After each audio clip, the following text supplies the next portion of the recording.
Hello, good morning everyone, welcome back to my another blog. সবাইকে অনেক অনেক স্বাগতম আমার অন্য আরেকটি ব্লগে। আমি মৃত্তিকা ফ্রম মৃত্তিকা 7। আপনারা সবাই কেমন আছেন? আশা করবো সবাই অনেক বেশি ভালো আছেন, আমিও ভালো আছি। তো আজকে সকালবেলা ঘুম থেকে উঠেই আমি তড়িঘড়ি করে রেডি হয়ে নিচ্ছি, কারণ আজকে আমার স্যারের প্রোগ্রাম আছে দুপুর 2টা থেকে। মানে সব কলেজের লেকচারারদের বা প্রফেসরদের একটা মিটিং আছে। তো সেজন্য আজকে স্যার সন্ধ্যার দিকে আমাদেরকে টাইম দিতে পারবে না, তো সেজন্য সকালবেলায় আমাদের শিডিউল হয়েছে। তো এখানে ঘুম থেকে উঠেই আমি তাড়াতাড়ি করে পরোটা ভেজে নিচ্ছি আর চা বানিয়ে নিচ্ছি। এখানে যেহেতু আমার জন্য চা বানাবো, তাই পাপার জন্য চা বানিয়ে দিচ্ছি আর মার জন্য চা বানিয়ে দিচ্ছি। আর বাইরে কুকুরের বাচ্চাগুলোকে একটু দেখছিলাম, বাচ্চাগুলো খুব কিউট আর কি। তো সেজন্য দেখতে আমারও খুব ভালো লাগে, চিবিরও খুব ভালো লাগে। তো এখানে পরোটাটা আবার ভেজে নিচ্ছি। আমি একটা পরোটাই খাই, মাঝখানে কয়েকদিন পরোটা খাইনি, তো এখন আবার খাওয়া শুরু করে দিয়েছি। মানে লুপ সামলানো যায় না যেটাকে বলে। এখানে আবার চা বসিয়ে দিয়েছি, তো চাটাও হয়ে যাচ্ছে। আর তারপরে আমি চা দিয়ে পরোটা দিয়ে খেয়ে রেডি হয়ে বেরিয়ে যাব স্যারের কাছে পড়তে যাওয়ার জন্য। তো আজকে বেসিক্যালি সকালবেলা এই জন্যই, স্যারের কাজের জন্যই আমাদের টাইমিং। তো সকাল এখন মোটামুটি 9:30 বাজে। তো চলেন।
তো এই তো স্যারের বাসায় যাওয়ার জন্য বেরিয়ে পড়েছি আমি। তো এখন স্যার টাইম দিয়েছে 9:30, তো অনেক লেট হয়ে গিয়েছে। আমার বের হতে হতেই 9:35 মতো বেজে গিয়েছে। তো এই তাড়াতাড়ি করে বের হয়ে রিক্সা নিয়ে নিলাম আমি সকালবেলা।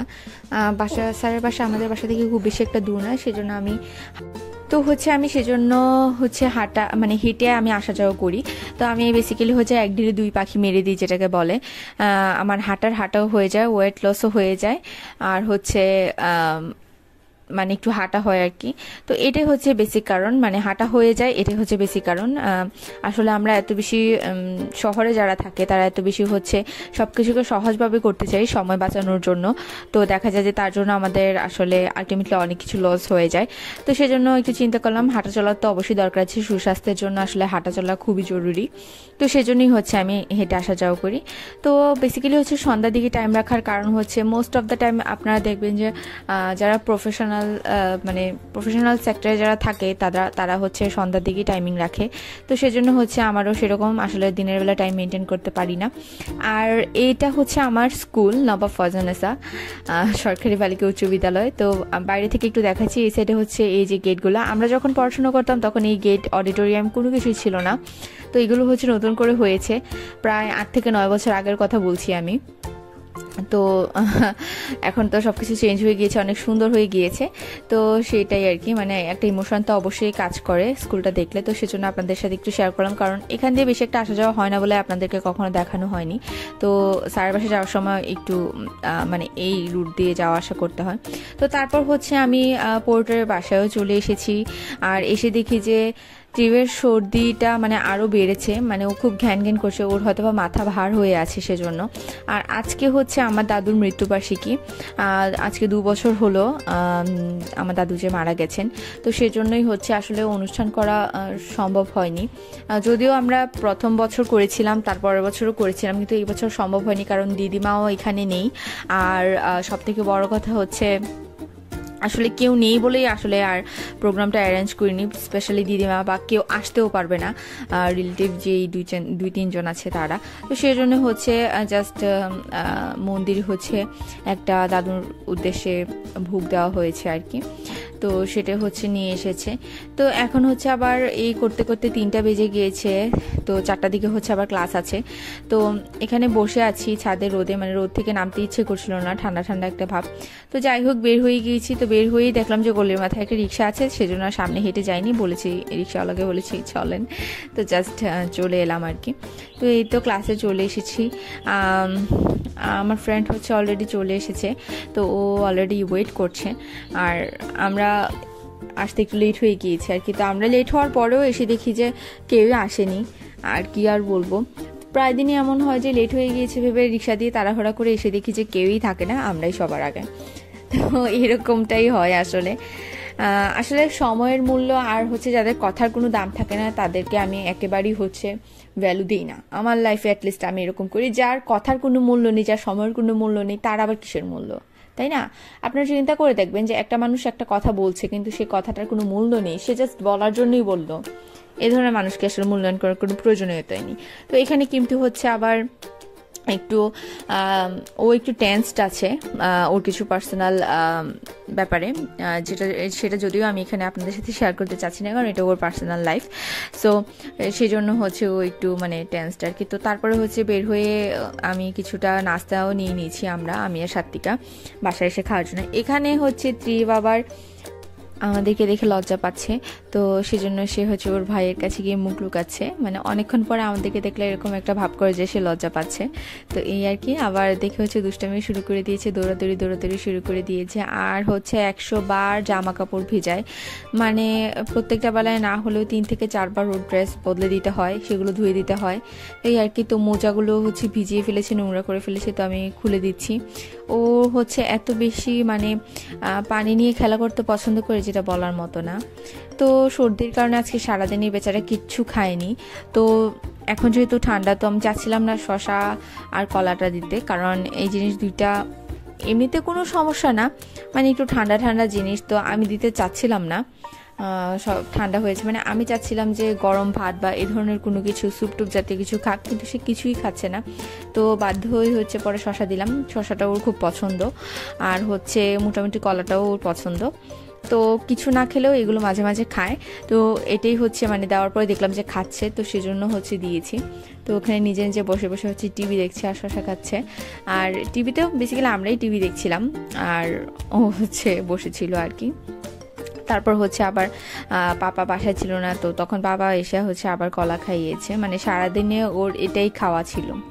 মানে আমার ছেলের খাওয়ার রুটিন দেখলে মানে এই বয়সের বাচ্চারা অনেক কিছু মানে অনেক পুষ্টিকর খাবার যেগুলোকে বলে সেগুলো খাওয়া প্রয়োজন, কিন্তু ওর মধ্যে মানে সেরকম কোনো মানে ওকে কোনোভাবে হচ্ছে কনভিন্সই আমি করতে পারি না এই সমস্ত খাবার। মানে মাঝে মাঝে যদি ভুলে খেয়ে ফেলে তাহলে খায়, আর তা না হলে খায় না। ওর এই খাওয়াটাই হচ্ছে আমি কোনোভাবেই রুটিনের মধ্যে ফেলতে পারছি না আর কি। তো এই আর কি, মোটামুটি খায়, সব কিছুই খায়, তবে সেটা ইচ্ছে হলে 2 দিনে 3 দিনে একবার এরকম আর কি। যাই হোক, খায় যে এটাই বেশি, কারণ মাঝখানে এমন হয়েছিল যে সে কিছুই খেত না, একেবারেই কিছু খেত না। তো তখন তো আরও একেবারে অবস্থা আমার খারাপ ছিল। তো যাই হোক, তো কালকে হচ্ছে আবার বড়দিন। তো আমরা বেসিক্যালি করি কি, মানে অ্যাটলিস্ট আমাদের বাসায় এরকমটা হয়, আমি জানি না আশেপাশে কেউ এরকম করে কিনা। ঈদ হোক, বড়দিন হোক, বা যে কোনো একটা এ ধরনের সেলিব্রেশন টাইপের কোনো একটা ডে থাকলে আমরা অবশ্যই সেই দিনটাকে সেলিব্রেট করতে মিস করি না, নিজেদের মতো করে সেলিব্রেট করি। ভালো রান্নাবান্না, ভালো বলতে কি মানে নিজস্ব যা মানে আমরা যা পারি তা রান্নাবান্না করি, খাই, মানে একটা সেলিব্রেশন একটা ভাব আনি।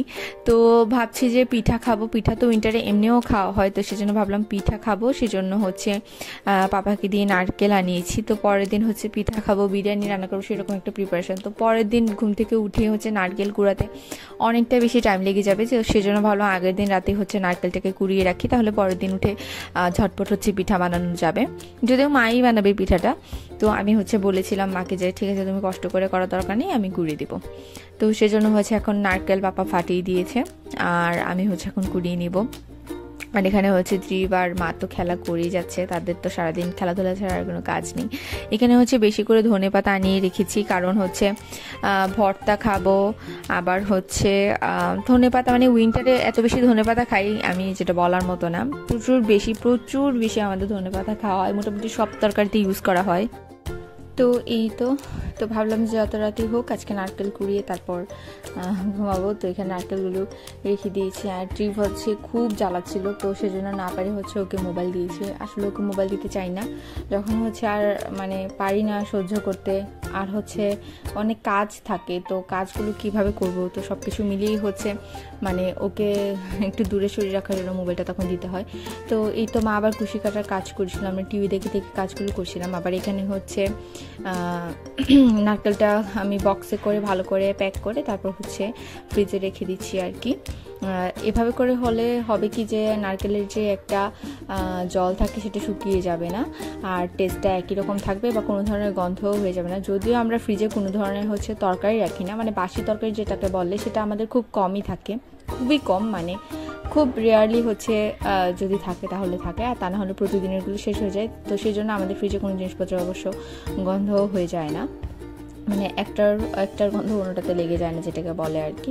তো এই তো তারপর হচ্ছে ত্রিপকে খাওয়া দাওয়া করালাম, এখন ও হচ্ছে ঘুমিয়ে গিয়েছে, তো 12টার মতো বেজে গিয়েছে। ও আবার হচ্ছে ঘেমে যায়, তো এই ঠান্ডার মধ্যে হচ্ছে সেজন্য আমি ফ্যান ছেড়ে রেখেছি, মানে তা না হলে সে ঘেমে যায়। হাজারবার রাতের বেলা ঘামায় আর কি উল্টাপাল্টা হয়ে ঘুমায়, সেটা আর কি বলবো। তো যাই হোক, তো আমার হচ্ছে অনেক কাজও রয়ে গিয়েছে, সেই কাজগুলো হচ্ছে এখন আমি করব, কারণ এটাই হচ্ছে আমার ফ্রি টাইম, এছাড়া আর আমার কোনো টাইম নেই কাজ করার। তো সেজন্য হচ্ছে ল্যাপটপ নিয়ে বসে গিয়েছি, এখন যতটা পারবো সব কাজগুলো কমপ্লিট করে রেখে তারপর ঘুমাবো নিশ্চিন্তে। তো এই তো আজকের ব্লগ এই পর্যন্তই ছিল। নেক্সট ব্লগ দেখার জন্য আপনাদের সবাইকে আমন্ত্রণ রইল। বড়দিনের বিশাল আয়োজন থাকবে, তো আপনারা সেগুলো দেখবেন আর হচ্ছে আমাকে সাপোর্ট করবেন, কমেন্ট করবেন। যারা এখন আমাকে সাবস্ক্রাইব করেন তারা অবশ্যই সাবস্ক্রাইব করবেন, বেল আইকনে প্রেস করে রাখবেন, আর অবশ্যই আমাকে কমেন্ট করে জানাবেন আমার ব্লগগুলো কেমন হচ্ছে।